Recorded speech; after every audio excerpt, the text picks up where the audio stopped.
রোববার হেলিকপ্টার বিধ্বস্তের ঘটনায় ইরানের প্রেসিডেন্ট ইব্রাহিম রাইসি, পররাষ্ট্রমন্ত্রী হুসেইন আমির আবদুল্লাহিয়ান সহ কয়েকজন শীর্ষ কর্মকর্তা নিহত হন। এরপরে ইরানের বিমান খাত ও নিরাপত্তা ব্যবস্থা আলোচনায় উঠে এসেছে।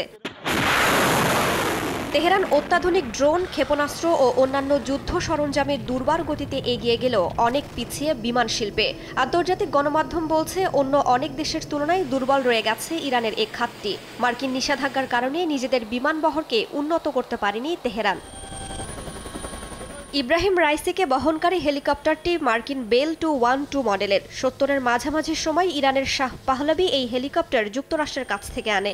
1979 সালে ইসলামী বিপ্লবের পর ইরানের ক্ষমতায় মার্কিন বিরোধী আয়াতুল্লাহ খামিনি আসলে তেহরানের কাছে এই মডেলের হেলিকপ্টার আর বিক্রি করতে পারেনি ওয়াশিংটন।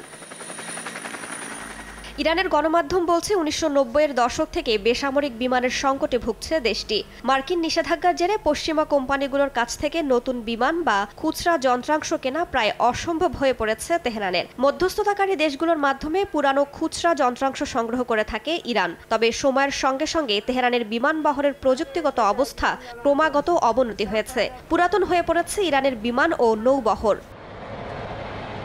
গণমাধ্যমের তথ্য অনুযায়ী ইরানের বিমানের গড় বয়স বর্তমানে 25 বছরের বেশি, যেগুলোর অধিকাংশেরই মেরামত প্রয়োজন। 2023 সালে ইরানের পক্ষ থেকে জানানো হয় 550টি বিমানের প্রয়োজন থাকলেও দেশটিতে মাত্র 180টি বিমান রয়েছে। বেহাল বিমানবহর সামাল দিতে তাই তালেবানের কাছ থেকে একটি 29 বছরের পুরনো বিমান কেনে ইরান।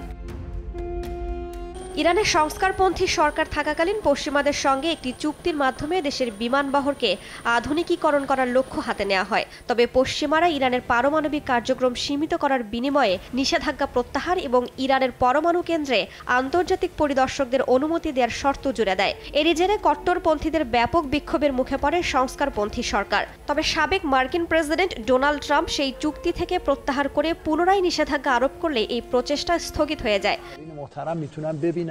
এর আগেও ইরানে বিমান বা হেলিকপ্টার দুর্ঘটনায় মারা গেছেন সাবেক প্রতিরক্ষা ও পরিবহন মন্ত্রী। দেশটির স্থল ও সশস্ত্র বাহিনীর কমান্ডারদেরও বিমান দুর্ঘটনায় মৃত্যু হয়েছে। রাইসা জান্নাত, সময় সংবাদ।